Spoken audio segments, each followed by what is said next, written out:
मुलतवी कर दी गई है। साबिक चेयरमैन पीटीआई शाह महमूद कुरैशी पर 12 दिसंबर को फर्द जुर्म आयद होगी। साबिक चेयरमैन पीटीआई शाह महमूद कुरैशी को केस की नकूल भी फराहम कर दी गई हैं।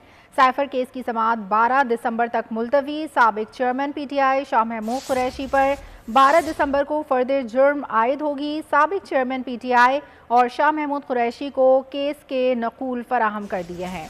साइफर केस की समाअत 12 दिसंबर तक मुलतवी। साबिक चेयरमैन पीटीआई शाह महमूद कुरैशी पर 12 दिसंबर को फर्द जुर्म आयद होगी। साबिक चेयरमैन पीटीआई और शाह महमूद कुरैशी को केस की नकूल भी फराहम कर दी गई हैं।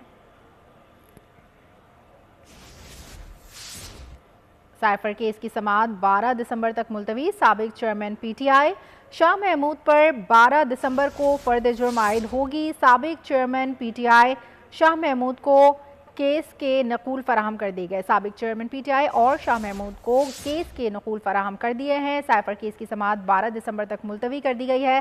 साबिक चेयरमैन पीटीआई और शाह महमूद पर 12 दिसंबर को फर्द जुर्म आयद होगी। साबिक चेयरमैन पीटीआई और शाह महमूद को केस के नकूल फराहम कर दिए हैं। एक और अहम खबर दें आपको, आरजे शॉपिंग मॉल में आतिशज़दगी को 10